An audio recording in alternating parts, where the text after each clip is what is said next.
Hey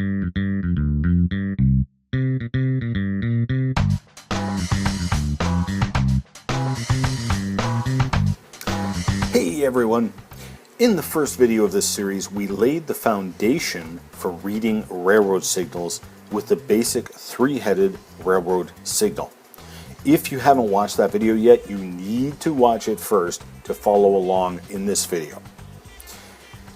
Now, these signal heads are atrociously expensive, some $20,000 or more. So do the math. If you're lighting up 100 miles of track with CCC lights in both directions with signals every 2 miles, it adds up in a hurry. Now, that track for the most part is just straight high-speed track. There are no switches or sidings. So to save on costs, the railroad will remove one or two of the heads. Now remember how the two lower lights were read as placeholders? Well, the signals are exactly the same. You'll just imagine the placeholders, which I'm going to leave in this picture with the two heads faded out to help you to remember how to read the signal. This is a clear signal. Proceed at track speed. This is a clear to stop signal. Proceed at track speed, preparing to stop at next signal, which will be a stop signal. A flashing yellow on this light is not a slow signal. Why? Because remember, this is the same as a three-headed signal, but with the two lower heads removed. So this is the high-speed signal head. Do you remember what a flashing yellow on the top head was? Advance clear to stop. We can proceed at track speed. Next signal will be a clear to stop. The second signal will be a stop signal. Now, one thing to clarify before we get into the reds. When the signals are stacked above each other like this, or this, that means that signal is under direct control of rail traffic control. If the heads are staggered, they are not directly controlled by RTC, they are controlled by the automated CTC system itself. The lights are controlled by relays reading the traffic on the rails. Single head masts are generally not controlled by RTC, they are simply controlled by the automated system. The single-headed signals that are controlled by RTC have an A plate on them. Now, whether right or not, I always liken this to an absolute signal. So if a single head is red, that is a stop and proceed signal. You stop, then proceed at restricted speed. But if the signal has an A plate, that is an absolute stop. You stop at that signal and wait until it changes or RTC gives you specific written permission to pass that signal. You remember how I talked about the system being designed as a fail-safe? Well, the CTC system is tripped by the train making an electrical connection across the rails, which are connected to an electrical circuit. If that electrical circuit is broken in any way, a broken rail or broken wire for instance, the CTC lights all turn red.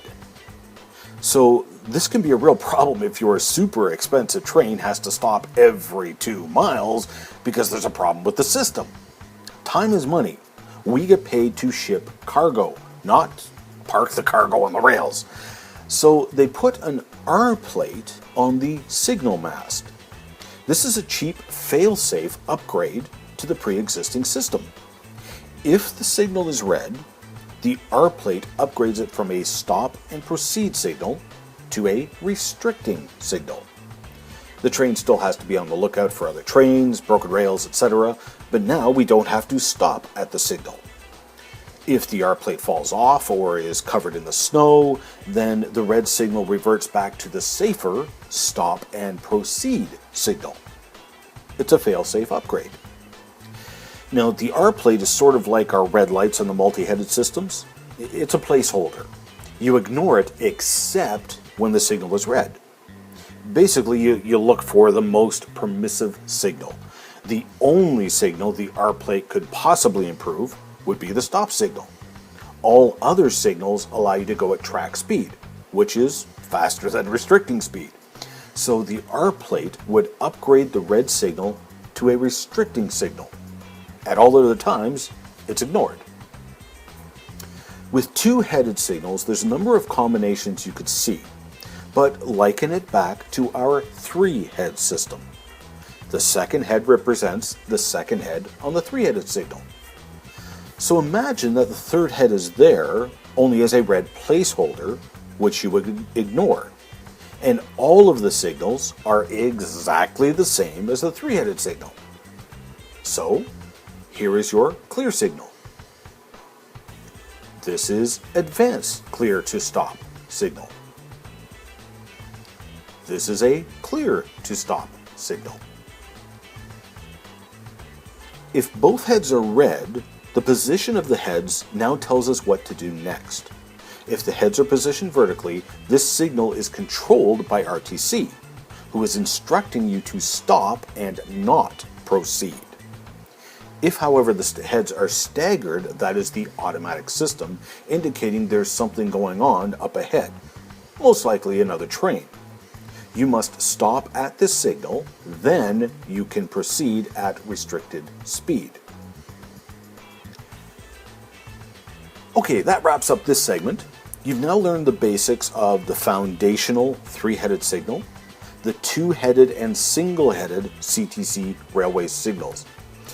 In the next video, we're going to introduce advanced speed signals.